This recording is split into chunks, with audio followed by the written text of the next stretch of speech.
Hello everyone. The presentation that I'm going to be giving is the acting out cycle. The way that I'm going to give this presentation is actually through a presentation style called a slide presentation. This is something that here at my school we are working on with our curriculum director as a different way to present material to our students, and I figured this would be a perfect time for me to try it out myself. So I decided to do a slide presentation on the acting out cycle.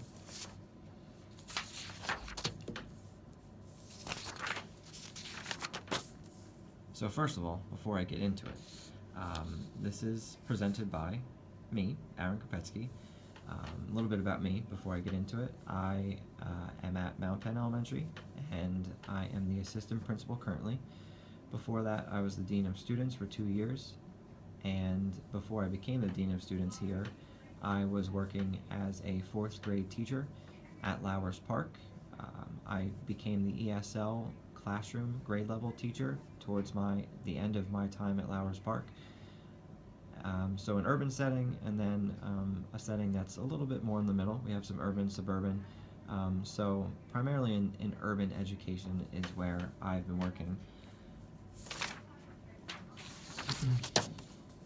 So the acting out cycle. Students don't misbehave out of nowhere. They are going to follow a cycle.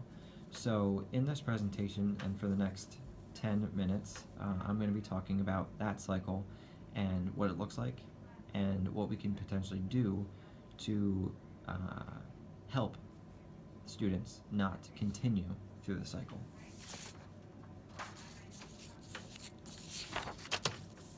So here is the acting out cycle.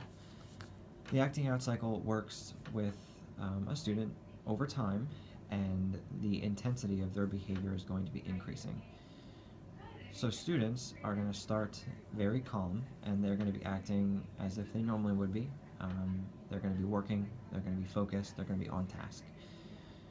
Then they're going to move to the second phase, which is the trigger phase.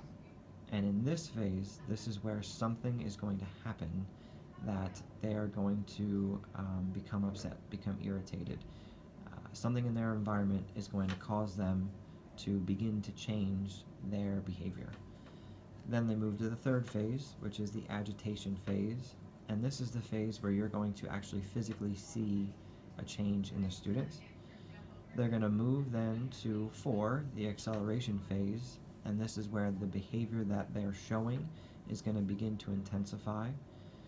And then they're finally going to reach stage 5, which is the peak stage, which is when they'll be acting out and will be, in a sense, uncontrollable with their behavior, and we want to avoid this stage at all costs.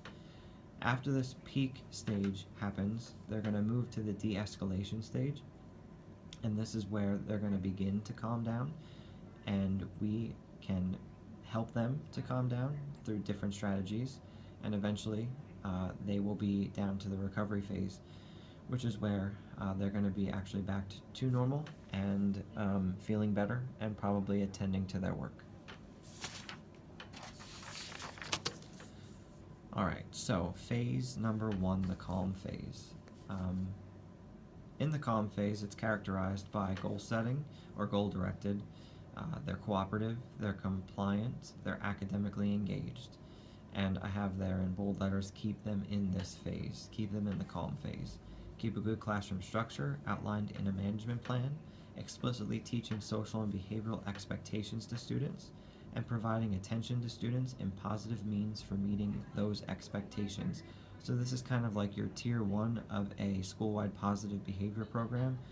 Constantly be rewarding, constantly be giving positive reinforcement, however that is, however that looks.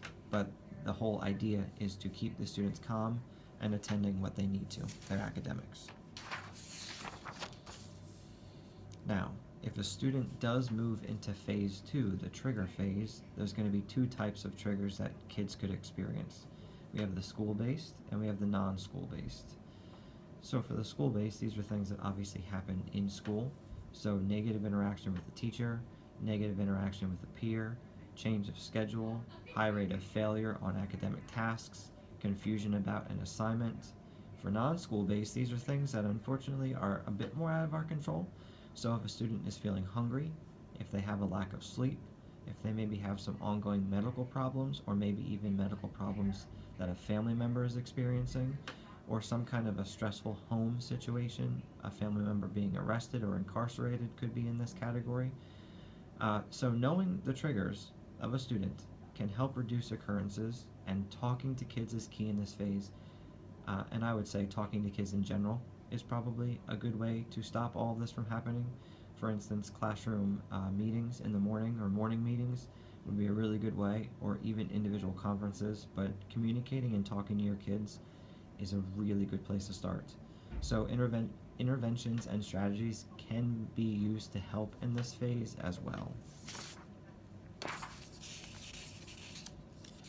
Now this says phase 4, but it should be phase 3. This is the agitation phase. So it can be shown by changes in movement or demeanor. So I have a picture there of Timmy, and Timmy is now becoming agitated, and the teacher is providing an intervention. And she's saying, Timmy, could you please walk this to the office? So getting that kid out of his frustration, getting the kid moving to a different location, and getting the kid to take a break from whatever is irritating them. So teachers must identify and interrupt during or before the agitation phase, because once we get past this phase, things become very difficult to talk the kid back down. So now is the time, if not before. Phase 4, the acceleration phase. During this phase, the teacher or the student will begin to engage the teacher. So now they're going to be focusing their frustrations towards you. They're going to begin questioning. They're going to argue. They're going to refuse to do their work.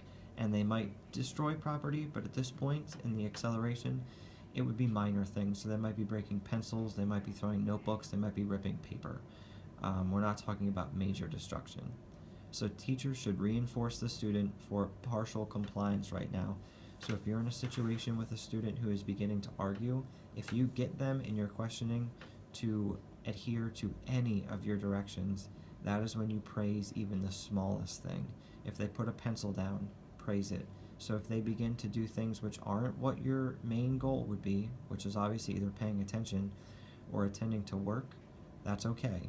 You need to begin to try and get the student back on track by partially getting them to comply with what you're asking them to do. So this could be where you're using the wait strategy. This could be where you're using the prompt strategy. Just go asking a kid to go get a drink. And if they do that, reward it. Again, the acceleration phase. The next phase is the peak phase. Behavior is now going to be out of control. This phase does tend to be short-lived. I know when you're in the moment, it doesn't feel that way. It feels like it goes on forever. But in reality, once they get to this point, it is actually probably going to be less time than how long it took them to get to the peak phase. So their behavior is going to be physically aggressive. They're going to potentially be hurting themselves. They might be trying to hurt others. They could be crying hysterically. They could be rolling on the floor. And they could be destroying property.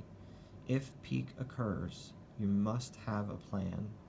You must know how to implement that plan, and you have to keep everyone safe. And by everyone, we mean